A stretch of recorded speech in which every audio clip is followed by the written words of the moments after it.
सबसे पहला नवरात्रे का व्रत, नवरात्रे की उपासना सबसे पहले किसने करी थी? भगवान राम ने।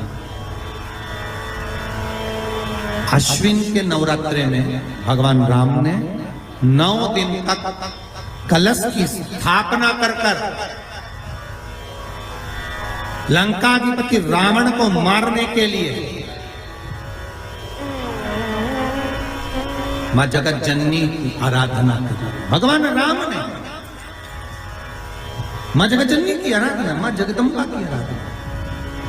और कहते हैं मेरे राम ने प्रतिदिन मां का शरण दिया और मां जगत जननी से विनती निवेदन कर कहा कि आपको प्रतिदिन आना पड़ेगा। इसलिए देवी भागवत में लिखा है कि नवरात्रे में एक दिन, जैसे प्रतिपदा है, पहला दिन है तो एक कन्या का पूजन करो, द्वितीया है तो 2 कन्या का पूजन करो, तृतीया है तो 3 कन्या का पूजन करो, चतुर्थी है तो 4 कन्या का पूजन करो, पंचमी है 5 कन्या का पूजन करो, छठ है 6 कन्या का पूजन करो, सप्तमी है 7 कन्या का पूजन करो, अष्टमी है 8 कन्या का पूजन करो, नवमी है, जम के बोलो, 9 कन्याओं का पूजन करो।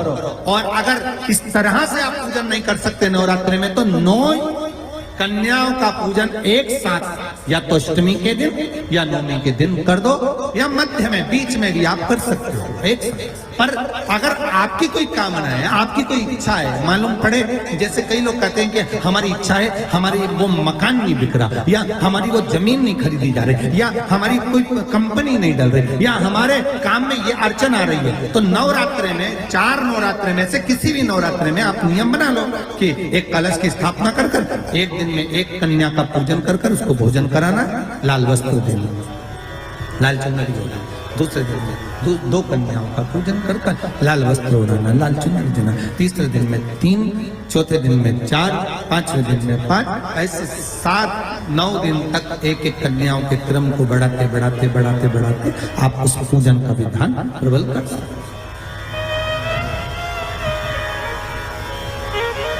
आज किसी का फोन था सुबह, तो कोई कह रहे थे कि हमें गुरुजी से बात कराओ, तो समीर जी ने बताया कि फोन आया था और वो बोल रहे थे कि हमें नवरात्रि में अगर मान लो कोई साधना करना हो तो कौन सी साधना करना चाहिए, हम किसकी आराधना करें, हम 9 दिन तक किसकी साधना करें। तो अगर बन सके तो देवी भागवत में सबसे सुंदर साधना यही है कि हम एक दिन में एक कन्या के चरण धोकर पूजन कर उस कन्या को भोजन कराकर उसका स्मरण करें रहे। तब आप किसी कन्या को एक दिन में 1, 2 दिन में 2, 3 दिन में 3, 4 दिन में 4, 5 दिन में 5, ऐसे नवरात्रि 4 बार जो नवरात्रि आती, किसी भी नवरात्रि में आप स्मरण कर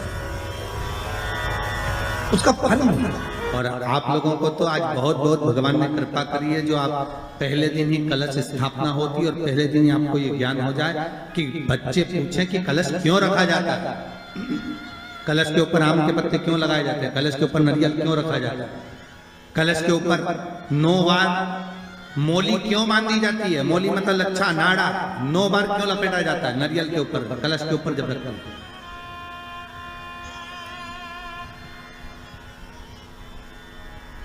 कलश के ऊपर जब श्रीफल रखाता है, नारियल रखाता है, तो उस पर 5 बार 7 बार मोली नहीं लपेटी जाएगी, तो 9 ही बार लपेटी जाएगी। 5 या 7 बार लपेटते हैं तो कहते हैं कि लक्ष्मी की छिन्नता होती है, और वो 9 बार लपेटी जाती है तो भरपूर लक्ष्मी का भंडार भरती है। क्यों कहते हैं? भगवान कुंभ का निर्माण कर रहे हैं, भगवान कलश का निर्माण कर रहे हैं, और भगवान स्वयं ब्रह्मदेव कर रहे हैं कि आप ऐसा निर्माण कर दो जिसमें 33 कोटि देवता स्वतः विराजमान हो जाए। तो भगवान ने उस कलश का निर्माण कर दिया। अब कलश का निर्माण करा तो स्वयं भगवान ब्रह्मदेव बोले, प्रभु इस कलश के अंदर मेरा स्थान कहां है, मेरा स्थान कहां है?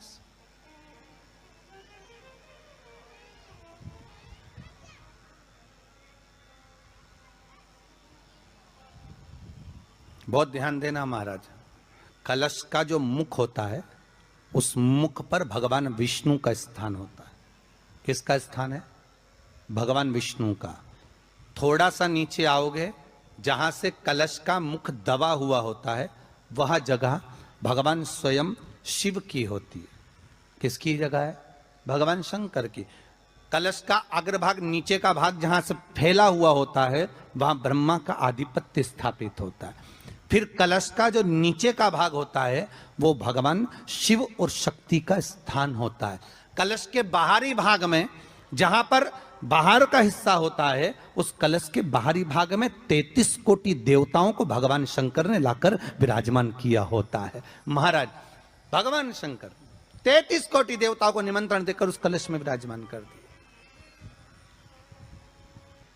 कितना सुंदर लिखा है देवी भागवत के अंदर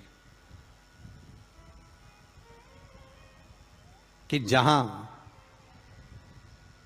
कलश की स्थापना होती है उस जगह पर किसी देवताओं को बुलाने की जरूरत नहीं होती। 33 कोटि देवता उस जगह पर स्वतः विराजमान हो जाते हैं। स्वयं 33 कोटि देवता स्वयं वहां विराजमान। नवरात्रि का मतलब क्या होता है? केवल 9 दिन तक देवी की आराधना कर लो, नंगे पैर ले लो, थोड़ा सा साबूदाना का फरियाल कर लो, मोरधन, चिप्स, पापड़ ये खा लो, या किसी देवी जी के मंदिर में जाकर नंगे पैर झंडा उठा के, ध्वजा उठा के, चुंदड़ी पकड़ के माता जी के मंदिर तक चले जाओ। क्या केवल नवरात्रि का मतलब यही है? या फिर कहीं गरबा हो रहा हो तो गरबे में चले जाओ? क्या नवरात्रि का मतलब केवल यही है? या घर में जोत लगा लो, नवरात्रि का मतलब यही है? घर में जवारे बो दो, नवरात्रि का मतलब क्या यही है? घट स्थापना कर दो, क्या नवरात्रि का मतलब केवल यही है? अगर नवरात्रि का मतलब जानना है तो आपके मन में एक विचार आना चाहिए कि ये नवरात्रि केवल घट स्थापना के लिए नहीं होती है, ये नवरात्रि हमारे भीतर एक नारी के सम्मान के लिए प्रकट होती है कि नारी का सम्मान कैसे होना चाहिए।